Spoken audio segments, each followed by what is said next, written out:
Antonio, I mean, I've known you for a long time now, since the early days of Patron. And now here we are in Texas, and you are at a vodka distillery. What is going on?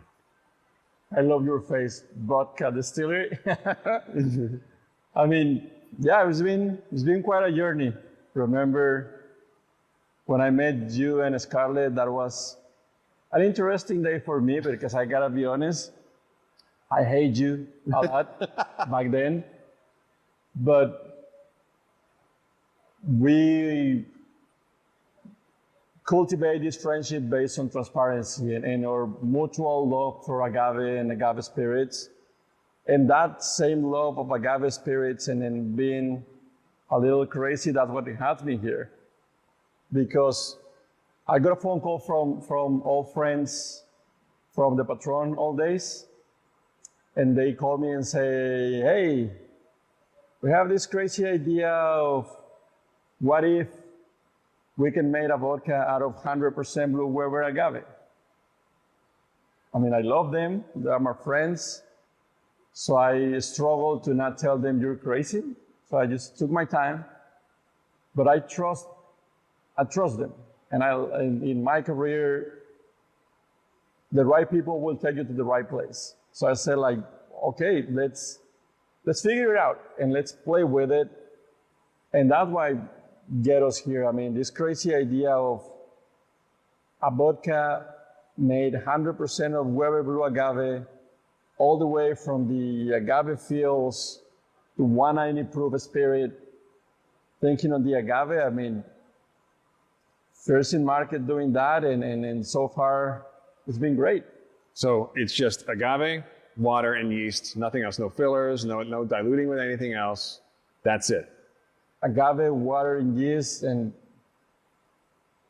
a lot of hours of process, but proud of the result. It's something that sits right in between massive possibilities for vodka drinkers, massive possibilities for people that hasn't discovered the agave yet, a way to be friendlier for them, but also an invitation for agave lovers to see another side of the spectrum. What happened when you take agave to 190 proof vodka process?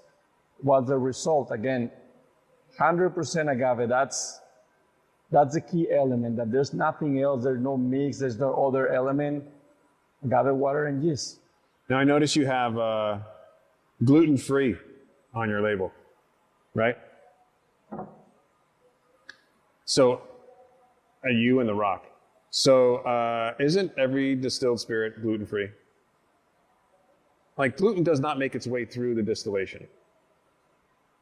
I love to talk to people like you that understand those kind of details. Yes, every distilled spirit will be on that end, but the benefit on our brand by being 100% blue Weber agave is that we are not gluten-free because of the distillation. We're gluten-free right from the origins of the raw material. So that's a point of difference between some other materials that you can create vodka with. So you're basically doubly gluten-free then, because the gluten was never present in the agave to begin with, and then... Yeah, we're not gluten-free because of the process. We're gluten-free because of the raw material. So we're double safe. All right, and there's some law written somewhere that says that you have to take it to 190 proof in order for it to be called vodka. Yeah, the TTD standards require a vodka to be what they call a neutral spirit, and the threshold to become a neutral spirit is 190 proof. So in order to produce a vodka, you gotta take it all the way to 190 proof and then cut down the proof to 80 or the proof that we're gonna sell it.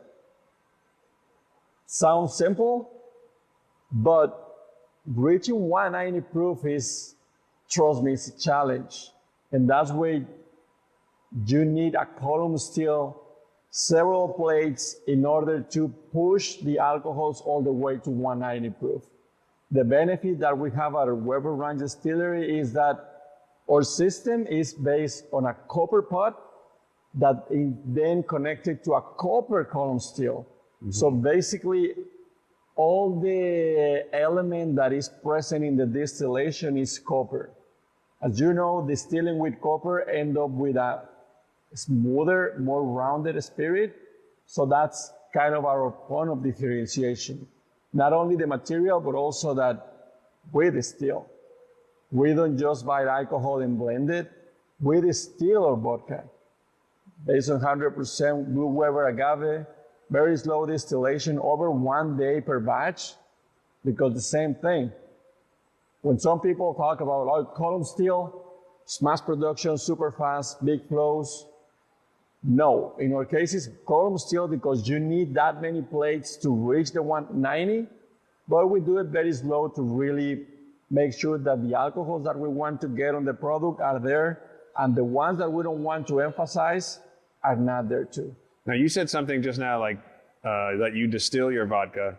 And most people might think, yeah, of course, vodka has to be distilled. But what I think most people don't realize is that the majority of brands that are out there in the vodka shelf buy their vodka in bulk from other manufacturers and then just bottle it themselves. But you're actually making it here, and that's a big distinction or difference. If you talk about volume-wise, yes, most of the vodka that is consumed is distilled somewhere, and then just people buying, again, just like the tequila industry, also that same practice that you can outsource liquid and then just either blend it or just put on a bottle and that's it. Again, the idea of the people behind Weber Ranch is do the right thing. We need to distill here. Yeah. We need to be able to create a unique profile. And we're not just gonna buy a vodka for someplace else or whatever and outsource. No, we distill. And that was an interesting discovery on my journey, on my transition from tequila to vodka. Then you learn from the people. So I was trying to find people like, hey, how can I learn a little more of the tricks on the distillation of vodka?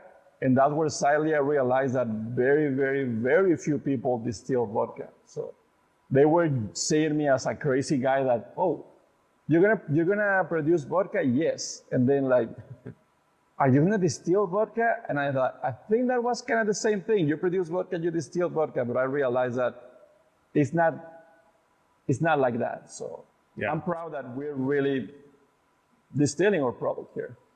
So, all right. I've done a little reading online. You guys recently announced, and there was initial reactions from people who haven't even tried it. Felt free to react. But anyway, I want to ask why agave, and let's talk about like is that an appropriate use of agave, right? I've seen some people say, "Oh, that's a total waste of agave." What do you think of that? Coming from a guy who was all about agave, where you came from, to hear that kind of question now. I gotta think how to be polite about it. But agave, why? It's not a secret. The people behind Weber Ranch is people that was at Patron since the early days. Yeah. We kind of share a little bit of that on. A lot of people hate Patron without knowing how Patron is really made. Right. So we know the haters and all of that. But on our experience, we discovered the agave with Patron. And we got in a lot of agave with Patron and see how you can produce that. And then across the tequila industry, you know that there's taonas, there's roller mills, there's diffusers, there's different ways to use the agave and produce the alcohol. So in our case, it's like, okay, there's market to do something else. And what about agave discover another spirit? Vodka was a natural and easy move on that end. To the second part of the question, is that a waste of agave? I might be biased, but in my opinion, not. And I will say no, because we are respecting the agave. And by respecting, I mean we're processing the agave, we're distilling the agave, we're 100% copper, small distillation, and most importantly, we are not using any additives. And that was get us together again. Like, we wanted to do this, we wanted to make it right. TTB regulations on vodka, you can also add some elements to it, just like in the tequila regulation. But in this case, if we are taking the vodka into a premium raw material, which is the agave, because agave is premium versus corn, wheat, potato, or something else, just based on the amount that it takes to mature. You're based on the benefits from where the agave grows in Jalisco, the temperature there, all the elements that are behind maturing agave, that way makes agave premium versus some other seasonal material. So you're saying, like, even before the product was available to taste, I saw people reacting like, that's awful. I mean, you haven't tasted yet. If you taste it and you don't like it, I respect that and I appreciate that feedback. But you haven't even tasted and you already say that it's not a good product, I will invite you to meet me at a bar and then have a few drinks. Because, I mean, at the end of the day, some people engage on that hate or conversation. This is a fun industry. We are making a spirit. We're making something that is meant to be enjoyed. So just enjoy it, sip it, and see what we can find there. Yeah, in terms of like considering something a waste of agave, for me personally, my own opinion is that if you're doing something that gets in the way of the agave expressing itself, then it's a waste of agave. Then you might as well use something else, right? So if you're putting in additives that get to the point where the agave is lost and it's just vanilla cake batter, that to me is not respecting the agave. That's a waste of agave. Even if you put something in a barrel and it's an extra añejo and you go so far that you can't taste it, the agave anymore, like, is that, a waste of agave? So I think the only way to be able to tell is to try the product, right? So you need to see, like, taste it, smell it, taste it, and then if agave is still there, I don't care what it says on the label, if it's there and it's a good product, then it wasn't a waste of that agave's life to be contributing to this. So why don't we try it and talk about the aroma and flavor of this? I was waiting for you to suggest that. I'm thirsty. Cheers, man. Don't go that fast. Enjoy it. I'm not gonna tell you anything. You tell me what you find. Okay. Well, I've been to the distillery in Mexico that produced the first version of this. And the production involves bringing tankers of that product here, and then you then take it to the next step. And in that product, I remember a couple of things. It was, it had a lot of tropical fruit aromas to it, right? And the agave was still present, and I thought, I wasn't sure what was gonna happen when you brought it here and then distilled it again. But this is an interesting thing. It's not blowing me away like with alcohol like I would expect with a vodka, right? And there's still agave here. It still tastes like an agave product. And we were looking for that. On the first test that I did in this building, in this distillery, was like, okay, let's get some agave spirit that we can distill, which, by the way, we were clear. We need 100% agave. So we were not playing with percentages or different thing. Again, respect that it's 100% Blue Weber agave. That was a clear condition. So I took a sample of that, distilled it here to 190. And I was telling you earlier, that was the happiest day that I had on this project. Because I haven't produced vodka before, so I was like, I don't know what's gonna happen when you distill agave all the way there. When I did that first test and I was able to get the flavors from the agave spirit that we start after the 190, I was smiling, like, said, like, yes, that means that I can play with the base, which is the agave, something that I've been doing for quite a few years, in order to get the result on the vodka that I want. So we taste different agave spirits, and we were clear also that, again, I'm gonna emphasize that this is not a tequila, this is a vodka. So we were not looking for something that if I'm thinking on tequila, I wanna taste agave, like cooked agave, a part of the vegetable notes of it. That's how I kind of like my tequila, but this is a vodka, this is a different thing. So I was looking for an agave spirit that was more into what you're saying, more that tropical fruit, that citrusy, a little bit of sweetness, but not coming from like strictly cooked agave, but sweetness from the fruit, and then work with those elements. So again, we were looking for something very specific on what we wanted for the agave on the initial spirit that we were gonna distill here. So it's not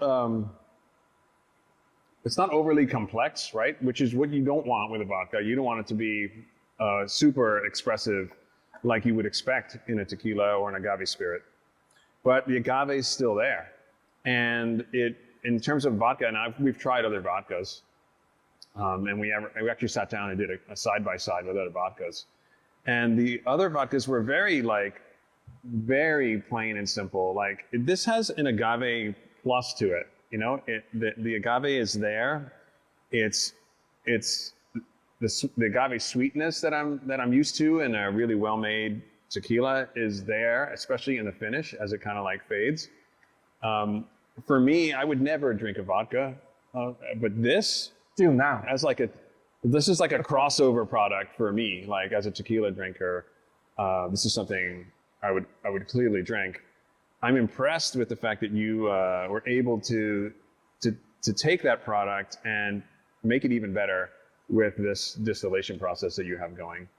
So we will be drinking this. And it's a vodka. That's weird to hear. you know where to find it. So another kind of interesting information there from the geeks out there or whatever is like, oh, you're using a diffuser to your spirit. Yes, and we're not hiding that, we're not shame on that, because again, this is not a tequila. So the final goal for this agave or the agave that we're using is to turn into vodka. So we found the process and the distillery that was able to give us that tropical fruits that we wanted and end up being with a diffuser. Trust me, I went there not looking for a specific process. I was looking for a specific profile. And I did a blind tasting and everything and said like, okay, I really like this sample. Tell me how this sample is made. And then, oh, it's made with the diffuser. I was like, oh, I mean, I come from tequila, so I got like, okay, let me understand more. And then I realized like, perfect. I mean, it's not that diffuser is evil. It's what you do with the diffuser, what it matters. But in our case, again, they are respecting the agave, finding the flavor that we want through it, free of additives. That's why we say like, okay, we want Weber Ranch to be additive free. And we're gonna say that. But you know how this works. You don't need to trust me that I work for the brand, I distill this. I want somebody that can back me up. And that's what we say, like, who better than Grover or the Scarlet Tequila Matchmaker to jump into it and supervise that. But where we invite you to the distillery and I remember your face. You did kind of my same face when you tasted. Like, you were not expecting that out of a diffuser. Yeah, there's some things I'd learned. Before we started with the additive free program, I hadn't visited many distilleries, right? And but a few years in, I went to a bunch of different distilleries that had diffusers in them, asked a lot of questions, really got nerdy and geeky with them, and tried a lot of samples. And I realized that there's a difference between what a diffuser product tastes like from distillery to distillery. And the goal for most of those processes is to produce something that's fairly neutral, right? That's the goal. And that's the profile that they're searching for. And so if you're gonna produce a vodka, that's actually a considerable choice. Like, why not consider that? Like, why rule it out just because it's a diffuser? I also found that the distilleries that have diffusers it's how you use it. It's like any piece of equipment, right? It's like how you use it, not the fact that you're using it. So my mind has been completely altered and cleared up in terms of what the diffuser is and how it fits into the process of production for, you know, whoever uses it. Some places use a diffuser and I really just don't like their products at all. Some places I'm shocked that they're using a diffuser and I find their products good. So, you know, so I no longer think the diffuser is the big bad D word.